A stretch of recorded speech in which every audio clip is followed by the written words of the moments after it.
All right, and we will go ahead and get started with wide receiver Ben Skowronek. Ben, your first question will be from Carter Carls.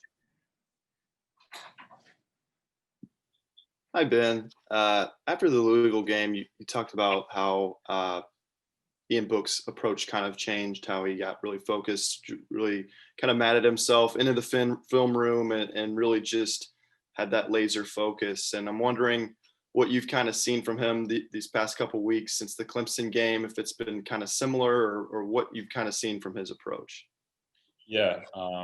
Like I mentioned after that game, he's been in the film room every day, working just to get better every single day and just having that mindset of, improvement and growth. So, if you're in here after practice at the Goog late at night, you're probably going to see Ian. He's in here every single day, just working to get better and improve his overall game mentally and physically. We'll go next to Chuck Freeby. Ben, Tommy Rees talked about situational execution being a problem in the ACC championship game and a focus going into this game with Alabama. Can you give us some examples of where the situational execution broke down in that game and what you guys have been working on? Yeah, if you look at that game, I think the first 3 drives, we were moving the ball really well. We just need to execute better on third downs and in the red zone. We wholeheartedly believe that if we scored touchdowns, on those early drives of the game, and the outcome would have been completely different. So, our focus these past couple of days, work days of practice has been third down and red zone. We just need to execute down there. All the teams, that win championships are able to execute in the red zone, execute on third downs, and keep drives alive. So that's been a point of emphasis all season, but especially, these last couple of weeks. We'll go next to Dylan Sin. Hey, Ben, I wanted to ask you about your decision to transfer to Notre Dame last year and what this last year has been like for you. Are these the type of games that you wanted to play in when you transferred, and how excited are you to be playing in the playoff? Yeah, 100%. When I made that decision to transfer, I talked to the people close to me, especially my family, and, being a kid growing up, just being a big college football fan, I wanted to play in the college football playoff. I wanted to play in games like the Rose Bowl, games like earlier in the season versus Clemson where it was 1 versus 3, games like that. You watch those games growing up and you can just imagine yourself as a little kid, in those shoes, making big plays in those games. So, the decision to transfer definitely wasn't easy, but, I knew, the destination I wanted to play at. I wanted to play in games like these, and there's only a handful of teams in the country that year in and year out are playing in the college football playoff. So I'm very happy with my decision to transfer. It hasn't been easy going through a pandemic, missing all spring ball, missing a lot of time to learn everything, build relationships and all that. But at the end of the day, I'm very happy with my decision, and this year's been unbelievable despite everything that's gone on. We'll go next to Ralph Russo. Good morning, Ben. Been asking your teammates, so this has obviously been a very weird year. Are there things that personally you've missed or that have been maybe a little more frustrating or difficult to deal with than others as you guys, go through all these protocols and restrictions to get to play? Yeah. Obviously I think everybody in the world's had, kind of, they've been missing stuff, but for me, it's just, spending time with my family, all that stuff, spending time with other people's families as well after games and just kind of building relationships, getting to know people and all that. But, also just the small things like eating together as a team.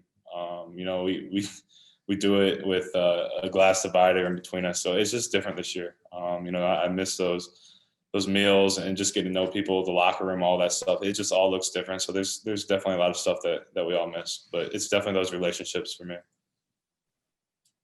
We'll go next to John Finneran. Hi, Ben. I wonder if you could tell us what you've seen so far in preparations for Alabama, what kind of defense they've got, any particular players, and how does their defense compare to some of the teams that you've played this season? Yeah, just the first thing that pops out on film is their team speed. They have a lot of team speed on defense. Being one of the top defenses year in and year out in the SEC, you're going to expect that. But, obviously their secondary, led by Patrick Surtain. He's a heck of a football player. He'll be drafted pretty high in the next draft. So I'm excited for the opportunity to line up against him. But overall, they're a really good defense. We're going to have to bring our A game on Friday. We'll go next to Jeff Spiegel. Ben, you mentioned Surtain. Talk about him and what makes him the best cornerback in the nation, in your opinion. I think it starts with his feet. He has really good feet, able to mirror routes. But when you combine that with his length and overall athleticism, that's going to make him a top cornerback prospect for the upcoming NFL draft. So he has all the intangibles. But I'm excited to go out there on Friday and compete against him. We'll go next to Pete Byrne.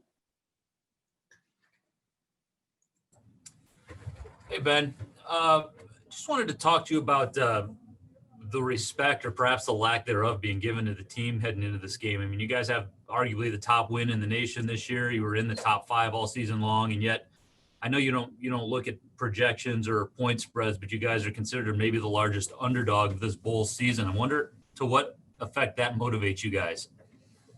Yeah, obviously we're going to have, motivation, having the chip on our shoulder and all that. But games like these where, people are talking about it, you turn on TV, you see all these promos, commercials, just people talking about it. We tune all that out. I couldn't tell you what the narrative is around this game. I know we're the underdog, obviously. They're the number 1 seed, we're the number 4 seed. But, it's just up to us to go out there and compete, compete every single play and go out there and get the win. We're not worried about the spread. We're not worried about all that. I couldn't even tell you what all that means, honestly. So we're excited for the opportunity to play in the Rose Bowl and play in the college football playoff and just compete every single play. We'll go next to Michael Casagrande. I was just wondering, how similar is Alabama to Clemson defensively in what you've seen on film? Yeah, Alabama keeps it a little more, I don't want to say simple, but Clemson has some pretty exotic schemes. So you never know what you're going to get on each third down. But obviously, they both have great players on defense. They have a lot of future pros on defense. So, the talent level is pretty similar between, a Clemson team and an Alabama team. We'll go next to Chris Heidel. Hey, Ben, thanks for taking my question this morning or this afternoon almost. What was it like going down to Texas to play in the big stadium at AT&T Stadium? It's like the biggest scoreboard and everything. Are you going to be like all when you get there? I don't think so. I've played in some pretty big stadiums throughout my career, but certainly it's one of the biggest. But at the end of the day, it's a football game. It's the same 100-yard field, same dimensions as every other field we played on. So, I think maybe when you first walk in for the walkthrough, you might have, a little reaction. But when it's game time, you don't worry about the size of the stadium. You don't worry about the fans and all that. All that matters is between the lines. So, like I said, it's the same dimension as playing it on a high school field. It's nothing different than Pee Wee football and all that. It's the same football field. And we will wrap it up with AP Stedham. Good morning, Ben. Good morning. Ben, what's the difference for you playing against a relatively smaller cornerback and a cornerback with some length? And then also you transferred from Northwestern, the Big Ten, they played the ACC schedule this year, Notre Dame. What is the differences in those two leagues?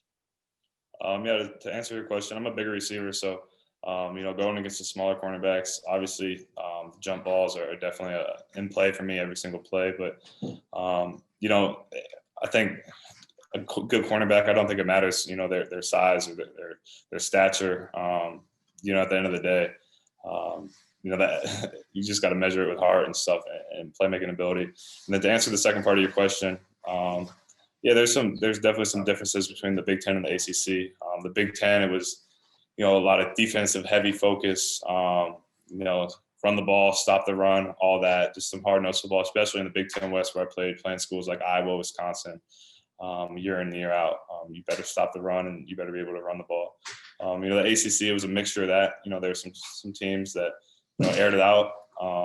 There's some teams that ran the ball a lot. You just never knew what you're going to get week to week. But I only had 1 year of playing against these teams, so it's not like I knew exactly each year how, the teams would play in the Big Ten. You had a pretty good feel that Wisconsin was going to run the ball, Iowa was going to run the ball, all that stuff. But, it's been fun to adjust to a new league and just, learn different styles of play and all that. All right, we will wrap it up with you there. Thank you very much, Ben. Thank you, guys.